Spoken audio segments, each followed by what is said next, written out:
Corona नाम सुनकर ही डर लगने लगता है, लेकिन डॉक्टर, मेडिकल स्टाफ कोरोना से दिन रात मुकाबला कर रहे हैं।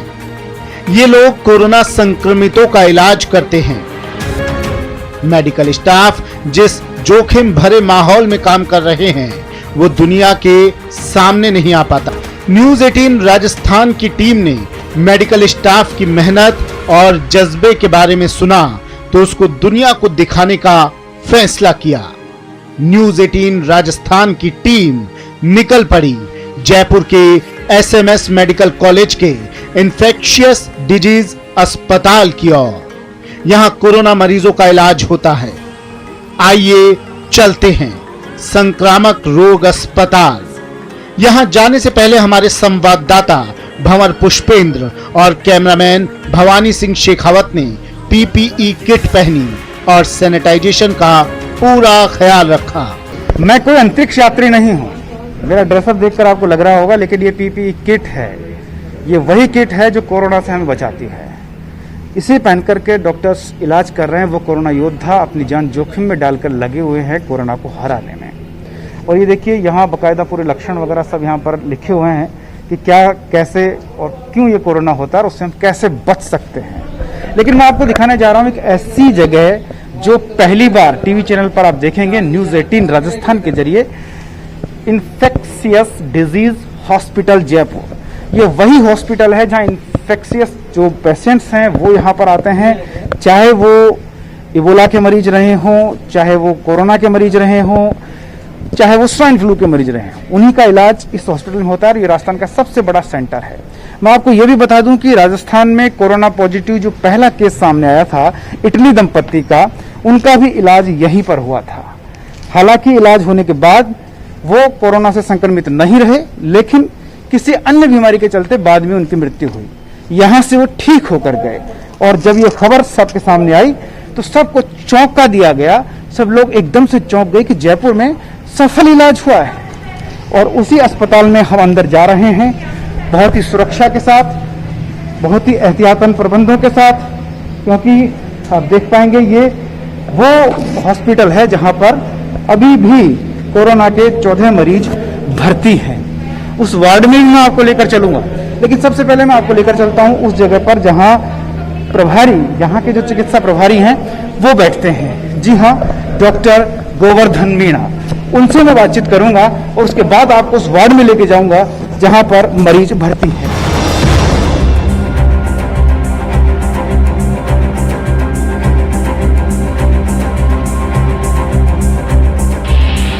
न्यूज 18 की टीम अस्पताल के उस विशेष एरिया में थी जहां आज भी कोरोना पॉजिटिव मरीजों का इलाज चल रहा है। हमने सीनियर प्रोफेसर और संक्रामक रोग अस्पताल के प्रभारी गोवर्धन मीणा से बात की। गोवर्धन मीणा ने बताया कि इटली के पेशेंट का यहाँ इलाज किया था। यहाँ कितने पेशेंट का इलाज चल रहा है, उन्होंने ये भी बताया कि कौन सी सावधानियां रखनी चाहिए। और हमारे साथ इस वक्त हैं डॉक्टर गोवर्धन मीणा जी। वो यहाँ पर पूरा सिस्टम जो है उसको संभाले हुए हैं, प्रभारी हैं यहाँ के। उनसे बात करते हैं। डॉक्टर साहब, क्या डेजिग्नेशन, कौन सा हॉस्पिटल ये है और क्या यहाँ पर अभी काम हो रहा है? देखिए, मैं doctor Govardhan Meena, senior professor and प्रभारी संक्रामक रोग अस्पताल, एसएमएस मेडिकल कॉलेज जयपुर। ये संक्रामक और इन्फेक्शियस डिजीज हॉस्पिटल है। इसमें जितनी भी जो कम्युनिकेबल डिजीजेज होती है दुनिया में और राजस्थान में और इंडिया में जो पाई जाती है, उनको हम यहाँ डील करते हैं। अभी हम जो है यहाँ पे कोरोना एक संक्रामक बीमारी है, उसको हम डील कर रहे हैं। उसके जो पॉजिटिव केसेज होते हैं, जो पॉजिटिव पेशेंट होते हैं, उनको यहाँ एडमिट करते हैं। इसमें क्या प्रोटोकॉल रहता है मरीज के, किस तरह से, कहाँ से? देखिए, इसमें जो आम पब्लिक में से जो कोविड-19 के जो पॉजिटिव पेशेंट होते हैं, जब कंफर्म हो जाते हैं वो लैब रिपोर्ट से कि वो पॉजिटिव हैं आरटीपीसीआर लैब से, उसके बाद में हम यहाँ पे एडमिट करते हैं। सर, आपका स्वागत है। आप देख रहे हैं न्यूज 18 पर पहली बार वो जगह, वो हॉस्पिटल, वो वार्ड जहां पर इलाज हो रहा है कोरोना के मरीजों का। 14 संक्रमित लोग यहाँ पर भर्ती हैं और हमारी कोरोना योद्धा, हमारे डॉक्टर्स, हमारी मेडिकल टीम जी जान से लगी हुई है। तकरीबन 70 दिन से ऊपर 17 दिन से भी ज्यादा हो गया है और लगातार वो लोग यहाँ पर कोरोना से जंग लड़ रहे हैं और हौसला खुद भी नहीं तोड़ रहे और मरीजों का भी नहीं टूटने दे रहे हैं। वो मेडिकल टीम कैसे काम करती है ये जानने के लिए आज हम यहाँ पर आए हैं और पहली बार आप न्यूज 18 राजस्थान पर ये देख पा रहे हैं। डॉक्टर साहब हमारे साथ हैं। मैंने ये फेस शील्ड बदल ली है ताकि और ज्यादा सुरक्षा रहे और खुद डॉक्टर साहब भी पीपी किट में आ गए हैं। तो डॉक्टर साहब क्या अब हम वार्ड में चल सकते हैं? हाँ बिल्कुल, अब हम जो है वार्ड में चल सकते हैं। मैंने पूरा पर्सनल प्रोटेक्शन इक्विपमेंट किट पहन लिया है और मेरे साथ ही आपने भी जो है इसको ज़्यादा अच्छे से बचाव होने के लिए फेस शील्ड लगा लिया है। तो अब अपन वार्ड में चल सकते हैं। तो हमें दोनों को कोई दिक्कत नहीं, बिल्कुल कोई दिक्कत नहीं। कोई दिक्कत नहीं। Oh yes. आइए चलिए। वार्ड में जाने से पहले प्रभारी डॉक्टर गोवर्धन पीपीई किट से लैस हुए। संवाददाता भंवर पुष्पेंद्र ने फेस शील्ड लगाई और टीम के साथ उस वार्ड की ओर निकल पड़े जहां कोरोना के मरीजों का इलाज चल रहा है। हमने लिफ्ट की मदद ली। हमने देखा कि लिफ्ट को पूरी तरह से सैनिटाइज किया गया था। अब हम पहली मंजिल पर आ गए और ये इलाका सेंसिटिव था। वार्ड ठीक हमारे सामने थे जिनमें कोरोना पॉजिटिव मरीज भर्ती हैं। संक्रमण की कंडीशन के हिसाब से मरीज अलग अलग वार्ड में भर्ती थे। पहले हम उस वार्ड में गए जहां माइल्ड केस थे। डॉक्टर साहब मैं देख रहा हूँ कि यहाँ पर ये पुरुष वार्ड भी बना हुआ है, आईसीयू भी है। क्या क्राइटेरिया रहता है आईसीयू में जाने का और किस तरह देखिए, से? मैं बताना चाहूंगा कि 81% माइल्ड केसेज आते हैं। तो माइल्ड केसेज आते हैं उनको हम जो है कि जो सामान्य जो वार्ड होता है कोरोना पॉजिटिव के लिए उसमें रखते हैं और आईसीयू के अंदर लगभग 5% जो केसेज होते हैं जो सीरियस होते हैं उनको हम जो आईसीयू में रखते हैं। अदरवाइज 81% वो केसेज होते हैं जिनको कि किसी तरह के आईसीयू की जरूरत नहीं होती है और 14% वो केसेज होते हैं जिनको केवल ऑक्सीजन की जरूरत होती है। तो इन वार्डों के अंदर इस वार्ड में हम जो है माइल्ड केसेज हैं उनको रखते हैं। जरूरत पड़ने पर उनको ऑक्सीजन का सपोर्ट दिया जाता है। जी। तो ये देखिए आप, ये हम पहुंच गए इस वार्ड में और ये आप देख पाएंगे। हालांकि कुछ प्रोटोकॉल्स की वजह से हम इनका चेहरा आपको नहीं दिखाएंगे, चेहरा हम आपको मोजाइक करके दिखा रहे हैं। लेकिन आप देख सकते हैं यहाँ वो कोरोना मरीज भर्ती हैं जिनका ख्याल रखा जा रहा है, संक्रमित लोग हैं और खुद डॉक्टर साहब हमारे साथ हैं। डॉक्टर साहब किस किस तरह से क्या टाइमिंग रहता है दवाइयों का या कब तक इनको भर्ती रखते हैं, क्या उसका प्रोसीजर रहता है? देखिए, पहले तो मैं आपको इस वार्ड में एक चीज बताना चाहूंगा कि जो 81% केसेज है, जैसे कि यहाँ 4 पेशेंट भर्ती है उसमें से 3 को ऑक्सीजन सपोर्ट की जरूरत नहीं है। तो ये जो 3 पेशेंट ऐसे हैं जो 81% में आएंगे और ये माइल्ड केसेज है। एक जो बंदा आप देख रहे हैं जिसके ऑक्सीजन का सपोर्ट है वो उस 14% केसेज में आता है। जो मतलब ऑल ओवर वर्ल्ड के डाटा आपको बता रहा हूँ उस तरह से कि जो पेशेंट है उसको केवल ऑक्सीजन का दिया जा रहा है।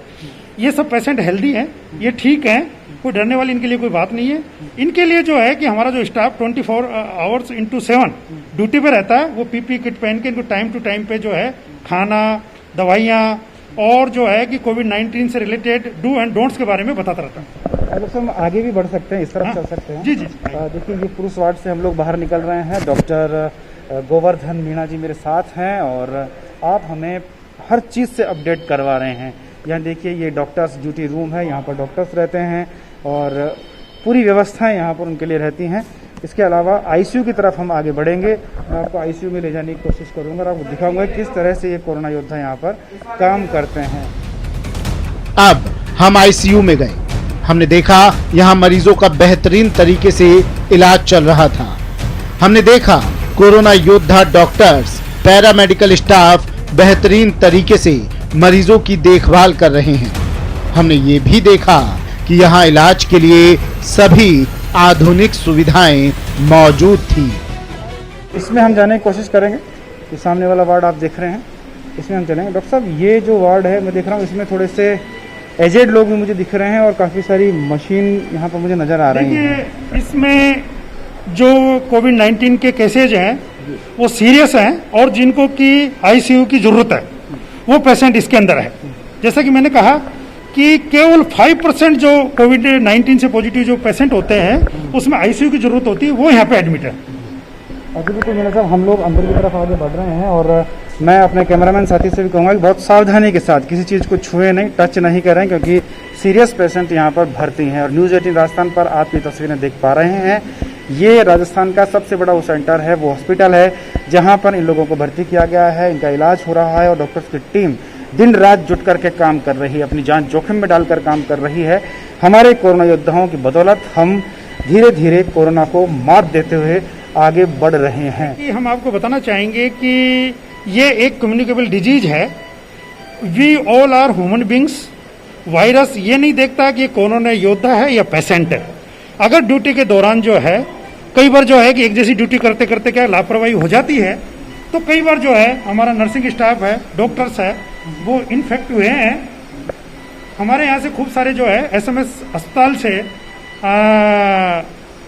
4th क्लास और हमारे रेजिडेंट डॉक्टर्स जैसे एनेस्थीसिया के जो डॉक्टर्स है जनरली, जो कि आईसीयू को इंट्यूबेट करने के अंदर जो है सहायक होते हैं, और ये इन्फेक्ट हुए हैं। तो डॉक्टर यहाँ हम थोड़ा सा और आगे बढ़ते हैं। देखिए ये यहाँ आप देख सकते हैं बाकायदा, जो जैसा कि बता रहे थे कि 60 साल से ज़्यादा की उम्र के लोग हैं, ऑक्सीजन उनको दिया जा रहा है। डॉक्टर, ये हवा में भी क्या संक्रमण फैलता है? हाँ बिल्कुल बिल्कुल, ये जो है ड्रॉपलेट इन्फेक्शन से, खांसने और छींकने से ये जो है वायरस जो है ड्रॉपलेट इन्फेक्शन के कारण एक से दूसरे जो है व्यक्तियों के अंदर फैलता है। चलिए हम भी थोड़ा सा यहाँ बाहर चलें, क्योंकि मरीजों को भी हम ज़्यादा डिस्टर्ब नहीं कर सकते जो संक्रमित लोग हैं, और ये दुआ करेंगे कि वो लोग जल्द से जल्द ठीक हों, उनका स्वास्थ्य अच्छा हो। और दूसरे वार्ड में हम चलेंगे, उससे पहले डॉक्टर साहब मैं एक बात और आपसे जानना चाहूँगा कि मैंने जो ये किट पहन रखी है, मुझे ऐसा लग रहा है मैं एक दूसरी दुनिया में आ गया हूँ। बिल्कुल अंदर मैं पसीना पसीना हूँ, पूरा शरीर पसीने से लथपथ है। डॉक्टर 12-12 घंटे 24-24 घंटे इनको पहन करके काम कर रहे हैं। ऐसे में क्या क्या तकलीफें आप लोगों को होती हैं? देखिए कि ये एक डॉक्टर का कर्म है, और इसको पहन के जब वो ड्यूटी करता है तो लगता है कि वो अपने दायित्व का निर्वाह कर रहा है। और परेशानी आती है नो डाउट। अभी राजस्थान का जो टेम्परेचर है 40 डिग्री के आसपास है, इसमें जो है कि ये इस तरह का पीपी किट पहनना है तो उसमें पसीने वगैरह आने की संभावनाएं ज़्यादा रहती है। एसी चला नहीं सकते, क्योंकि एसी के दौरान ये जो वायरस है ये एक से दूसरे लोगों के अंदर पहुंचने के बहुत ज़्यादा चांसेस रहते हैं। तो नो डाउट परेशानी तो आती है, लेकिन फिर भी जो कोरोना योद्धा हैं, और ये बिल्कुल इसी तरह से जैसे सैनिक युद्ध के लिए तैयार होकर ड्यूटी के लिए तैयार रहता है, उसी तरह से जो है हमारे डॉक्टर्स, हम और हमारा पैरामेडिकल स्टाफ, नर्सिंग स्टाफ सब इसके लिए तैयार रहते हैं, ड्यूटी करते हैं। जी बिल्कुल, ये लोग तैयार रहते हैं, ड्यूटी करते हैं। ये कोरोना योद्धा जो हैं वो डटे हुए हैं, और इनके डटे रहने से अब कोरोना भागने की फिराक में है, भागना पड़ेगा, ये हौसला है, ये जज्बा है उन कोरोना योद्धाओं का, और वो टीम काम कर रही है। हम न्यूज़ 18 की टीम आपको ये सारी तस्वीरें दिखा रही है राजस्थान के सबसे बड़े हॉस्पिटल, सबसे बड़े सेंटर से, जहां कोरोना के सबसे ज़्यादा मरीज भी रहे और डॉक्टर्स भी यहाँ काम कर रहे हैं। और भी बहुत सारी चीज़ें मैं आपको बताऊंगा, बहुत सारी बातें बताऊंगा, ऐसी जानकारी बताऊंगा जो सिर्फ और सिर्फ न्यूज़ 18 राजस्थान पर आप देख रहे हैं और टीवी स्क्रीन पर उसे पहली बार देख रहे हैं। लेकिन यहाँ लेते हैं एक बार फिर से आपका स्वागत है। हमारे साथ डॉक्टर मीना साहब हैं। मीना साहब, हम लोग ये इस तरफ, ये कौन सा वार्ड बना हुआ है आपका? देखिए, ये भी आईसीयू बेड है इसमें भी, और इसमें भी जो क्रिटिकल कंडीशन में जो पेशेंट हैं वो एडमिट हैं और उनका ट्रीटमेंट चल रहा है। उनके थोड़े कोमोर्बिड कंडीशन के कारण जो है वो यहाँ आईसीयू बेड्स पे है। कितने मरीज हैं अभी इसमें अंदर? देखिए, इसमें अभी जो है 5 मरीज हैं और स्टेबल हैं। जी हाँ, ये देखिए 5 मरीज अभी यहाँ पर हैं, स्टेबल हैं, लेकिन इनकी उम्र जो है वो आप देख सकते हैं कि कुछ लोगों की उम्र ज़्यादा भी है, और ये माना जाता है कि ज़्यादा उम्र होने पर ये थोड़ी सी हावी हो जाती है बीमारी। हाँ, जी, जी, बिल्कुल बिल्कुल। जो कोमोर्बिड कंडीशन है, जैसे हाइपरटेंशन है, डायबिटीज है, और एजिंग एक प्रोसीजर है, जिनकी इम्यूनिटी लो है, तो उनके साथ में थोड़ा सा ये इन्फेक्शन का चांसेस थोड़ा सा ज़्यादा रहता है। और जो जिनके साथ में जैसे HIV, जो इम्यूनो कॉम्प्रोमाइज्ड पेशेंट है, उनमें भी ये जो है कि ये वायरस थोड़ा सा ज़्यादा अटैक करता है, और उस केसेज के अंदर जो है मृत्यु दर बढ़ जाती है। मृत्यु दर बढ़ जाती है, और बहुत ज़्यादा यहाँ रुकना ठीक भी नहीं है, जैसा हमने समझा। अब हम आईसीयू के दूसरे वार्ड में गए जहां सीरियस पेशेंट थे। अब वार्ड से बाहर निकले तो हमें सैनिटाइज किया गया। पहले डॉक्टर गोवर्धन मीणा, फिर हमारी टीम पर सोडियम हाइपोक्लोराइड का छिड़काव किया गया। एक चीज और मैं आपसे जानना चाहता हूं डॉक्टर साहब, हम लोग थोड़ा सा आगे बढ़ रहे हैं। मुझे लगता है कि शायद हम जैसे वार्ड से आए हैं तो उसके बाद हमें सैनिटाइज किया जाएगा, इस तरह का कुछ प्रोसेस रहता है। हाँ बिल्कुल, जैसे कि अब हम वार्ड में जाके आए तो अपन को जो है कि 1% सोडियम हाइपोक्लोराइड के द्वारा जो है सैनिटाइज किया जाएगा। जी, क्या प्रोसेस रहता है उसका? बस अब जो है कि अपन को जैसे किसी एज इट इज कंडीशन के अंदर जो है स्प्रे अपने ऊपर कर दिया जाएगा, बिल्कुल, जिससे कि जो मशीन रखी हुई है, जो मशीन है इसके द्वारा जो है कि सैनिटाइज किया जाएगा, जिससे कि अगर मान लीजिए अपने कोई वायरस वगैरह इसमें हो पीपी किट पे तो वो जो है अब आप देख सकते हैं कि अब जो है अपन को जो है सैनिटाइज किया जा रहा है। अच्छा, ये आपके जो साथी हैं मेडिकल टीम के, हमें सैनिटाइज कर रहे हैं और ये बहुत अच्छे से सैनिटाइज करता होगा शायद। हाँ, इसमें मतलब संभावना नहीं बचती होगी? नहीं नहीं, कोई संभावना बिल्कुल नहीं है कि ये जो है कि जो वायरस है उसको किल कर दिया जाएगा पूरी तरह। तो आप देख पा रहे हैं इस तरह से सैनिटाइज किया जाता है। खुद डॉक्टर साहब को सैनिटाइज किया गया है पूरा चारों तरफ से, बिल्कुल भी कोई अंग ना रहे, बॉडी का कोई पार्ट ऐसा ना रहे जो सैनिटाइज नहीं है। और अब मुझे भी सैनिटाइज किया जा रहा है, आप देख पा रहे हैं, ये पूरा ख्याल रखा जाता है यहाँ पर। और ये सैनिटाइज के बाद घूम जाओ, आप घूम जाइए, तो देखिए पूरा घूम के और चारों तरफ से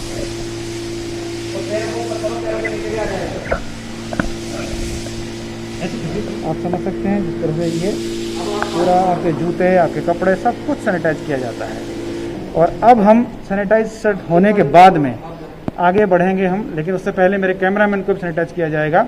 वो मैं आपको नहीं दिखा पाऊंगा क्योंकि कैमरामैन जो हमारे हैं भवानी सिंह, वो कैमरा कर रहे हैं अपनी जान जोखिम में डालकर। हमारी टीम भी यहाँ पर मौजूद है। जब हमारे ऐसे कोरोना योद्धा, ऐसे लोग जो यहाँ पर काम कर रहे हैं, मेडिकल स्टाफ, जो कंपाउंडर्स हैं वो, जो नर्सेज हैं वो, जो डॉक्टर्स हैं वो तमाम लोग जो यहाँ काम कर रहे हैं, तो हमने भी ये सोच कर कि ये उनकी जो काम करने का जो तरीका है, जो शैली है, जो काम करने की उनकी परेशानियां हैं, किस तरह से कोरोना योद्धा जूझ रहे हैं, वो सब दिखाने की हम कोशिश कर रहे हैं। लेकिन अब हमारे जो कैमरामैन है भवानी सिंह, उनको सैनिटाइज किया जाएगा। वो तस्वीरें आप नहीं देख पाएंगे और उसके बाद हम आपको दिखाएंगे कि बाकी जो मेडिकल स्टाफ है वो क्या काम कर रहा है और कोरोना से संक्रमित व्यक्ति की मौत हो जाने के बाद क्या होता है वो भी आपको बताएंगे। संक्रमित की मौत हो जाती है तब क्या होता है, कौन सी मार्मिक कंडीशन होती है, हमने ये भी जानने की कोशिश की। हमने देखा कि डेड बॉडी को सैनिटाइज किया जाता है, उसको कवर करके उसका अंतिम संस्कार किया जाता है। मृतक के परिवार को बॉडी तक नहीं दी जाती है। जब डेथ हो जाती है जी संक्रमित व्यक्ति की, हाँ। तो मैंने सुना है, लोग भी सुनते हैं कि परिवार वाले नहीं जा पाते, दूर रहते हैं, देख नहीं पाते हैं। तो क्या इस तरह की कोई मार्मिक कंडीशन पैदा होती है? देखिए, जैसा कि आपने अभी नोट किया होगा कि ये जो वार्ड है, आईसीयू है, इसमें किसी भी पेशेंट के परिजन मिलने के लिए हम अलाउ नहीं करते हैं, क्योंकि उससे जो सोर्स ऑफ रिडक्शन अपन नहीं करके और कोरोना को जो है फैलने के अंदर मदद मिलेगी। तो इसलिए जो है कि किसी भी तरह के कोई परिजन वगैरह जो है अपने पेशेंट से जो फोन के द्वारा बात कर ले, नंबर 1। नंबर 2, अब जैसे कि मान लो कि जब डेथ हो जाती है पेशेंट की, तो डेथ होने के बाद में WHO का प्रोटोकॉल, ICMR का जो प्रोटोकॉल है, उसके तहत उस प्रोटोकॉल को हम जो है 100% फॉलो करते हैं। 100% इसलिए फॉलो करते हैं, अगर नहीं करेंगे तो ये जो है कोरोना वायरस फैलने के पूरे कम्युनिटी में चांसेज रहेंगे। तो उसके लिए हम क्या करते हैं कि जब पेशेंट की डेथ होती है उसके बाद में हम उससे 1% सोडियम हाइपोक्लोराइड के द्वारा हम उसको जो है सैनिटाइज करते हैं और फिर उसके जो नोस्ट्रिल है उसके अंदर कॉटन लगा देते हैं। और उसके बाद में जो आप ये थैली देख रहे हैं, भाई दिखाओ थैली ये वाली। तो ये जो किट है वो? हाँ, ये किट है। देखिए आप जो है पहले ये पहनाई जाती है उसको, जो आप देख रहे हैं। हाँ जी जी, पहले ये पहनाई जाती है उसको। ये आप देख पाएंगे पहले, सबसे पहले डेड बॉडी को ये किट पहनाई जाती है। ये किट आप देख सकते हैं ताकि वो संक्रमण नहीं फैले। फिर ये प्लास्टिक, उसके बाद ये बैग उसको रखा जाता है, ये बैग में उसको डाला जाता है। तो उसके बाद संक्रमण का खतरा नहीं रहता। फिर उसके बाद में जैसे कि जो है संक्रमण का खतरा जो है मिनिमाइज हो जाता है। और उसके बाद में जो एम्बुलेंस है उसके अंदर जो एम्बुलेंस का ड्राइवर होगा वो वही सूट पहनेगा जो अपन ने पहन रखा है अभी, फुल पीपी किट पहन के, और वो जो है उसको जो उसका जो है नेटिव प्लेस है वहां तक उसको वो है लेके जाएगा। परिजनों को जो है डेड बॉडी हैंड ओवर नहीं की जाती। क्यों नहीं की जाती? यही तो देखिए, परिजनों को इसलिए हैंड ओवर नहीं की जाती कि एक्चुअली वो ट्रेंड नहीं होते। कोविड-19 एक नई बीमारी है दुनिया के अंदर, भारत के अंदर, राजस्थान के अंदर। तो इस केसेज के अंदर क्या है कि डेड बॉडी को अगर हैंड ओवर कर देंगे तो वो जो है कि उसके साथ के अंदर जो अपने रिचुअल्स होते हैं, गांवों में शहरों में जो रिचुअल्स होते हैं निलाना का, ये वो, तो वो करेंगे जिससे कि कोरोना वायरस के फैलने के पूरे चांसेस रहेंगे। तो परिजनों को जो है डेड बॉडी हैंड ओवर नहीं की जाती। एज पर WHO guideline, ICMR guideline, MOHFW ministry of health and family welfare जो भारत सरकार की जो गाइडलाइन है उसके तहत जो है उस डेड बॉडी को पैक किया जाता है और उसके बाद परिजनों को हिदायत दी जाती है कि इसको जो है आप जो मुस्लिम है वो उसका जो है कि आप कब्रिस्तान में ले जाएं और जो हिंदू है वो उसको जला दी जाए। मतलब प्रशासन को पहले हैंड ओवर जी जी जी बिल्कुल बिल्कुल। जो संबंधित जो पेशेंट होता है जो जिस थाने का होता है उसके थानेदार को सूचना दी जाती है और वो उसके उसमें होता है। तो क्या ऐसा है कि उसकी बॉडी से जैसे मतलब वो एक्सपायर जब हो जाता है तो उसकी बॉडी में वो वायरस जिंदा रहता है? बिल्कुल बिल्कुल। उस जो पेशेंट है उसकी बॉडी के अंदर ये वायरस है, ये जिंदा रहता है। ये किसी भी सतह पे यूं डेड बॉडी में तो रहेगा ही रहेगा, लेकिन जिस बॉडी के जिस सतह की वो टच में आएगा उसमें भी 1 से 2 दिन के लिए वो जो है अलाइव रहेगा वायरस। अच्छा, जिस तरह से ये भी कहा गया कि फ्यूनल होगा चाहे कब्रिस्तान में उसको जाके सपुर्द खाक करेंगे, उस वक्त 20 से ज्यादा लोग नहीं होने चाहिए, तो क्या क्यों ऐसा है? देखिए इसके पीछे सबके पीछे जो गाइडलाइन बनाई गई है उसके पीछे जो मेन उद्देश्य है वो ये है कि ये जो संक्रमण है कोरोना वायरस का वो एक व्यक्ति से दूसरे व्यक्ति के अंदर ट्रांसमिट ना हो, इससे बचने के लिए ही अपने एक संख्या लिमिट की है कि 20 से ज्यादा जो है उसके आखिरी उसके रिचुअल के अंदर नहीं जाए। तो क्या उसमें जैसे जलाते हैं उस वक्त भी ऐसा हवा में कोई वायरस निकलेगा जलाएंगे उसको, तो ऐसा कुछ? देखिए ऐसा है कि जब जलाएंगे तो इसके कोई चांसेस नहीं है वायरस हवा में जाने के, लेकिन एहतियात के तौर पे जो है कि एक संख्या लिमिट कर दी गई कि सब 20 से ज्यादा जो है वहां पे शमशान के अंदर लोग नहीं जाएंगे। इस अस्पताल में काम करने वाला स्टाफ अपने घर नहीं जाता है। उनके रुकने के लिए होटल और अन्य जगहों पर इंतजाम किया गया है। हमने अन्य मेडिकल स्टाफ से जानने की कोशिश की कि उनका जोश कितना हाई है। उसकी बॉडी से जैसे मतलब वो उसी में रहेंगे, उसी में खाना खाएंगे, वहीं पे अपनी ड्यूटी करेंगे और आप देख सकते हैं जिस तरह से ये पूरे एहतियात बंदोबस्त के साथ यहाँ पर रहते हैं। ये जो एरिया है वो उससे थोड़ा दूर है, यहाँ सैनिटाइज करने के बाद ही आया जा सकता है, उससे पहले नहीं आ सकते हैं। किस तरह की परेशानियाँ होती है? आप लोग काम कर रहे हैं दिन रात यहाँ, एक तरीके से ये कहें कि हम राज के ठीक सामने काम कर रहे हैं। सर हमारे को बहुत अच्छा लग रहा है कि हमारी ड्यूटी कोविड-19 में लगी हुई है, तो हम ये चाहते हैं कि कोरोना को हम हराएं। हमारा फर्स्ट उद्देश्य यही है कि हम कोरोना का अपनी ताकत हौसले से इसको बहुत मजबूती से इसको हराएंगे। कोरोना की एक रोगी ऐसा है जिसमें संक्रमण के चांसेस रहते हैं, तो हम उस संक्रमण से लड़ते हैं, केवल इसलिए लड़ते हैं क्योंकि हमें उम्मीद है कि हम इसे एक न एक दिन जरूर जीतेंगे। 26 जनवरी को अपने यहाँ पहला केस आया था इटली से कार्ली, तब हमें कुछ डर लगा था कि कोरोना छूने से हो जाएगा, ऐसे हो जाएगा, मगर धीरे धीरे हमने उसको एक दोस्ताना तरीके से उसको केयर करने की कोशिश की। सिम्टोमेटिक डॉक्टरों के सुझाव से उसका ट्रीटमेंट किया, वो ठीक होके गए। जब वो ठीक हुए तो उससे लाभदायी हुई और धीरे धीरे अब हम मरीजों से उस तरीके का डर नहीं है जिस तरीके का शुरू में डर लग रहा था। यहाँ से जाने से पहले PPE किट को डिस्ट्रॉय भी करना होता है। हमने उस तकलीफ को महसूस किया कि कैसे मेडिकल स्टाफ PPE किट में परेशान होता है। हमारे संवाददाता भंवर पुष्पेंद्र ने PPE किट उतारा और उस तकलीफ को महसूस किया। और अब बारी है इस PPE किट को हटाने की। ये देखिए, मैं इस किट को पीछे की तरफ ऐसे रिमूव करेंगे और ये निकल जाएगी। ये इसको बिल्कुल सावधानी के साथ उतारना होता है। ये आप उतारेंगे। अब देख पा रहे होंगे ये पसीनों से लथपथ, मुझे ये मैं कोई नहा कर नहीं आया हूँ, लेकिन पसीना निचोड़ करके पूरी बॉडी से जिस तरह से निकला है, ये महज कुछ देर में ये हालत है तो 24 घंटे काम करने वाले डॉक्टर्स की क्या हालत होती होगी उसका अंदाज़ा लगाया जा सकता है। फिलहाल मैं ये किट रिमूव कर रहा हूँ। अब हम अस्पताल से निकल पड़े। हमने तमाम उन पहलुओं से आपको रूबरू करवाया जो आपके लिए जानना जरूरी था। उसके बाद हम कोरोना से ये जंग अभी खत्म नहीं हुई है, इसलिए सजग रहें, सावधान रहें और सुरक्षित रहें, घर पर रहें। इस खास पेशकश में इतना ही। कैमरामैन भवानी सिंह के साथ भंवर पुष्पेंद्र चौहान, न्यूज़ 18 राजस्थान, जयपुर।